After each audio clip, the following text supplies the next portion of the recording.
ಪ್ರೀತಿಯುಳ್ಳ ದೇವಜನರೇ, ನಿಮ್ಮೆಲ್ಲರಿಗೂ ಯೇಸು ಕ್ರಿಸ್ತನ ಶ್ರೇಷ್ಠವಾದ ನಾಮದಲ್ಲಿ ವಂದನೆಗಳು. ಈ ನೂತನವಾದ ದಿನದಲ್ಲಿ ನಿಮ್ಮೆಲ್ಲರನ್ನ ನೋಡುವುದರಲ್ಲಿ ನಾನು ಬಹಳ ಸಂತೋಷವುಳ್ಳವನಾಗಿದ್ದೇನೆ. ಶಾಲೋಮ್, ನಿಮಗೆ ಸಮಾಧಾನವಾಗಲಿ. ಈ ದಿನ ದೇವರ ವಾಕ್ಯದ ಜ್ಞಾನಕ್ಕಾಗಿರುವಂಥ ವಿಷಯ, ನಿಮ್ಮ ತಡೆಗಳು ನೀಗಲಿವೆ. ಅದಕ್ಕೆ ಆಧಾರವಾಗಿ ಯೆಶಾಯನ ಬರೆದ ಪ್ರವಾದನೆ ಗ್ರಂಥ 45ನೇ ಅಧ್ಯಾಯ 2ನೇ ವಚನ.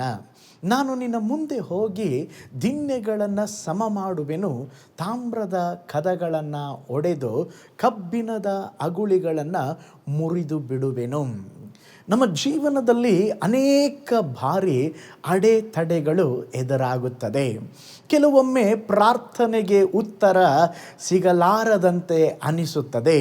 ನಾವು ಎಷ್ಟೇ ಮುಂದಕ್ಕೆ ಹೋಗಲು ಪ್ರಯತ್ನಿಸಿದರೂ ಯಾವುದೋ ಒಂದು ತಡೆ ನಮ್ಮನ್ನು ನಿಲ್ಲಿಸುವಂಥದ್ದಾಗಿದೆ. ನಮ್ಮ ಮಾಡುವ ಕೆಲಸದಲ್ಲಿ, ಕುಟುಂಬದಲ್ಲಿ, ಸೇವೆಯಲ್ಲಿ, ಆರೋಗ್ಯದಲ್ಲಿ, ನಮ್ಮ ಆತ್ಮಿಕ ಜೀವಿತದಲ್ಲಿ ಅನೇಕ ತಡೆಗಳನ್ನು ನಾವು ನೋಡಬಹುದು. ಆದರೆ ದೇವರ ವಾಕ್ಯ ನಮಗೆ ಧೈರ್ಯವನ್ನು ಕೊಡುತ್ತದೆ. ದೇವರು ನಮ್ಮ ಮುಂದಾಗಿ ಹೋಗಿ ಎಲ್ಲ ತಡೆಗಳನ್ನು ಅವರು ನೀಗಿಸುತ್ತಾರಂತೆ. ನೀವು ಇಂದು ಯಾವ ತಡೆಯನ್ನು ಎದುರಿಸುತ್ತಿದ್ದರೂ ಭಯಪಡಬೇಡ್ರಿ. ದೇವರು ನಿಮ್ಮ ಮಾರ್ಗದಲ್ಲಿರುವ ಅಡೆತಡೆಗಳನ್ನು ತೆಗೆದುಹಾಕಿ ಹೊಸ ದಾರಿಯನ್ನು ತೆರೆಯುವರು. ದಾವೀದನು ಇಸ್ರಾಯೇಲಿನ ಮೇಲೆ ರಾಜನಾಗಿ ಅಭಿಷೇಕಿಸಲ್ಪಟ್ಟ ನಂತರ ಫಿಲಿಷ್ಟಿಯರು ಅವನ ವಿರುದ್ಧವಾಗಿ ದಾಳಿ ಮಾಡಲಿಕ್ಕೆ ಬಂದರು. ದೇವರು ಅವನನ್ನು ಎತ್ತುತ್ತಿದ್ದಾಗ ಶತ್ರು ಅವನ ತಡೆಯಲು ಬಂದನು. ನೋಡ್ರಿ, ದಾವೀದನು ಶತ್ರುಗಳನ್ನು ನೋಡಿ ಗಾಬರಿಯಾಗಲಿಲ್ಲ. ತನ್ನ ಶಕ್ತಿಯಿಂದ ಯುದ್ಧಕ್ಕೆ ಓಡಲಿಲ್ಲ. ಅವನು ದೇವರನ್ನು ಕೇಳಿದ, ದೇವರೇ, ನಾನು ಹೋಗಬಹುದೇ? ನನಗೆ ಜಯ ಕೊಡ್ತೀರಾ? ದೇವರು ಹೇಳಿದ್ರು, ಹೋಗು, ನಾನು ಜಯ ಕೊಡ್ತೇನೆ. ನೋಡ್ರಿ, ಇಲ್ಲಿ ಒಂದು ವಿಷಯವನ್ನು ನಾವು ಅರ್ಥ ಮಾಡಿಕೊಳ್ಳಬೇಕು. ಏನಂತ ಹೇಳಿದ್ರೆ, ಅವನ ಜೀವನದಲ್ಲಿ ದೇವರು ಮೇಲೆ ಕೆತ್ತಿದಾಗ ಹೋರಾಟ ಬಂದ ಹಾಗೆ ನಮ್ಮ ಜೀವಿತದಲ್ಲಿ ಸಹ ದೇವರು ನಮ್ಮನ್ನು ಮೇಲೆ ಕೆತ್ತುವಾಗ, ಆಶೀರ್ವದಿಸಲ್ಪಡುವಾಗ ಅನೇಕ ವಿರೋಧಗಳು ನಮ್ಮ ವಿರುದ್ಧವಾಗಿ ಬರಬಹುದು. ಆದರೆ ಪ್ರತಿಯೊಂದು ವಿರೋಧಕ್ಕೂ ನಾವು ತಕ್ಷಣ ಪ್ರತಿಕ್ರಿಯಿಸಬಾರದು. ದಾವೀದನ ಹಾಗೆ ನಾವು ದೇವರಲ್ಲಿ ಪ್ರಾರ್ಥನೆ ಮಾಡಬೇಕು. ದೇವರೇ, ನಿನ್ನ ಚಿತ್ತವೇನು? ಇದನ್ನು ಹೇಗೆ ನಾನು ಹ್ಯಾಂಡಲ್ ಮಾಡಲಿ ಸ್ವಾಮಿ? ನನಗೆ ದೈವಿಕ ಜ್ಞಾನವನ್ನು ಕೊಡ್ರಿ, ನನಗೆ ದಾರಿಯನ್ನು ತೋರಿಸ್ರಿ. ದೇವರೇ, ನನ್ನ ಬಲದಿಂದಲ್ಲ, ನಿಮ್ಮ ಕೃಪೆಯಿಂದ ನಡೆಸ್ರಿ ಎಂಬುದಾಗಿ ನಾವು ಪ್ರಾರ್ಥಿಸಬೇಕು. ದಾವೀದನು ದೇವರ ಮಾತಿನ ಮೇಲೆ ನಿಂತು ಮುಂದಕ್ಕೆ ಹೋದಾಗ ಅವನ ಜೀವಿತದಲ್ಲಿ ದೇವರು ಒಂದು ದೊಡ್ಡ ಜಯವನ್ನು ಕೊಟ್ಟರಂತೆ.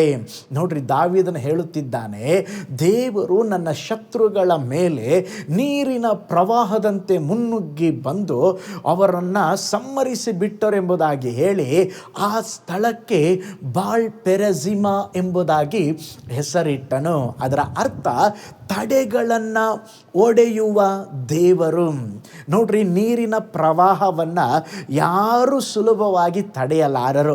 ಆನೆಕಟ್ಟು ಒಡೆದಾಗ ನೀರು ಸ್ತೋತ್ರ ಬಂಡೆಗಳನ್ನು, ಗೋಡೆಗಳನ್ನು, ದಾರಿಯಲ್ಲಿರುವ ಅಡ್ಡಿಗಳನ್ನು ಕೊಚ್ಚಿಕೊಂಡು ಹೋಗುತ್ತದೆ. ಹಾಗೆಯೇ ದೇವರು ನಮ್ಮ ಪರವಾಗಿ ಕಾರ್ಯ ಮಾಡುವಾಗ, ಅದು ಮನುಷ್ಯರಾಗಲಿ, ರಾಜಕೀಯ ವ್ಯಕ್ತಿಗಳಾಗಲಿ, ಅಧಿಕಾರಿಗಳಾಗಲಿ, ಯಾವ ತಡೆಯು ನಮ್ಮ ಮುಂದೆ ನಿಲ್ಲಲಾರದು. ರೋಗ ನಿಲ್ಲಲಾರದು, ಸಾಲದ ಭಾರ ನಿಲ್ಲಲಾರದು, ಜನರ ವಿರೋಧ ನಿಲ್ಲಲಾರದು, ಮುಚ್ಚಿದ ಬಾಗಿಲುಗಳು ನಿಲ್ಲಲಾರದು. ಪ್ರೀತಿ ಉಳ್ಳ ದೇವಜನರೇ, ನಿಮ್ಮ ಜೀವನದಲ್ಲಿ ಸಹ ಕೆಲವು ತಡೆಗಳು ಇರಬಹುದು. ಬಹಳ ದಿನಗಳಿಂದ ಪ್ರಾರ್ಥಿಸುತ್ತಿರಬಹುದು, ಉತ್ತರ ಕಾಣದೇ ಇರಬಹುದು. ನಿಮ್ಮ ಆರೋಗ್ಯದಲ್ಲಿ ಸ್ತೋತ್ರ ಒಂದು ಬದಲಾವಣೆ ಇಲ್ಲದೇ ಇರಬಹುದು. ನಿಮ್ಮ ಮಕ್ಕಳ ವಿಷಯದಲ್ಲಿ ಒಂದು ಚಿಂತಾ ಭ್ರಾಂತರಾಗಿರಬಹುದು.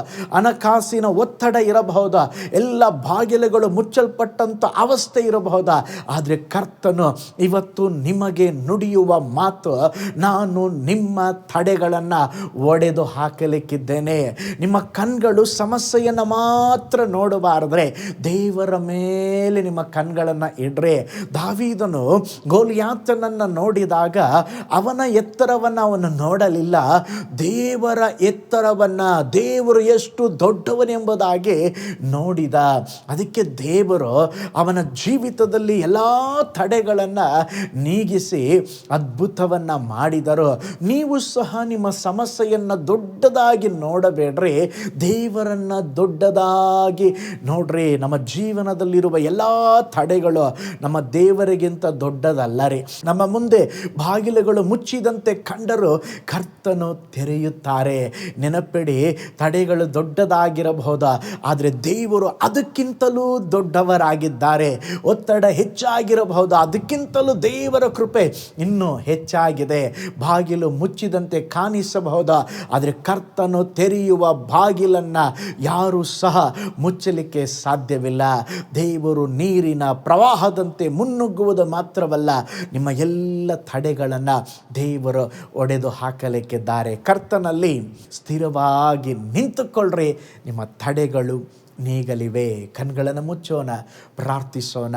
ಪರಲೋಕದಲ್ಲಿ ವಾಸ ಮಾಡುವ ನಮ್ಮ ತಂದೆಯಾದ ದೇವರೇ, ಅಪ್ಪ, ನಿನ್ನ ಅದ್ಭುತವಾದ ವಾಗ್ದಾನಕ್ಕಾಗಿ ಸ್ತೋತ್ರ. ನಮ್ಮ ಎಲ್ಲ ತಡೆಗಳನ್ನು ನೀಗಿಸುವೆನೆಂಬುದಾಗಿ ವಾಗ್ದಾನ ಮಾಡಿದ್ದೀರಾ, ಎಲ್ಲ ತಡೆಗಳನ್ನು ಒಡಿತೇನೆಂಬುದಾಗಿ ವಾಗ್ದಾನ ಮಾಡಿದ್ದೀರಾ.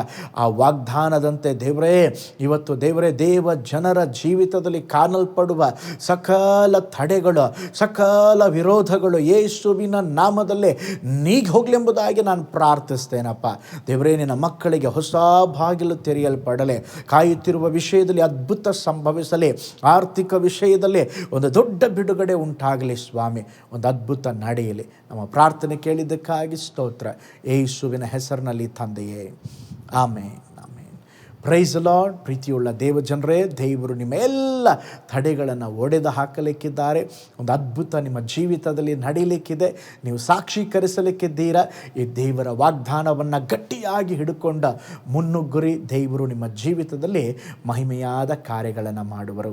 ಕರ್ತನು ನಿಮ್ಮನ್ನು, ನಿಮ್ಮ ಕುಟುಂಬವನ್ನು ಆಶೀರ್ವದಿಸಲಿ. God bless you.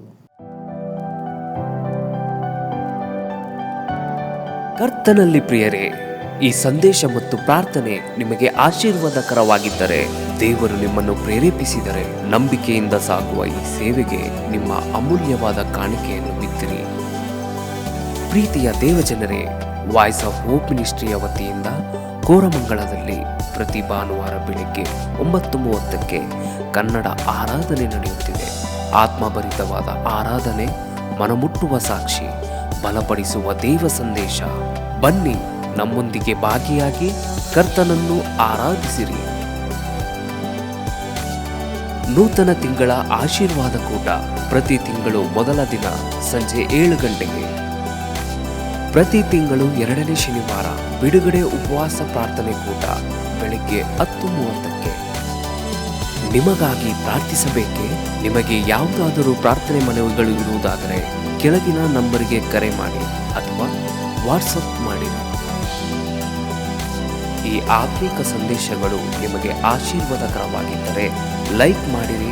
ಇಂಥ ಅದ್ಭುತ ಸಂದೇಶ ಪ್ರತಿದಿನ ನೋಡಲು ಬಯಸುವುದಾದರೆ ಸಬ್ಸ್ಕ್ರೈಬ್ ಮಾಡಿ ಹಾಗೂ ಇತರರೊಂದಿಗೆ ಶೇರ್ ಮಾಡಿರಿ. ಕರ್ತನು ನಿಮ್ಮನ್ನು, ನಿಮ್ಮ ಕುಟುಂಬವನ್ನು ಆಶೀರ್ವದಿಸಲಿ.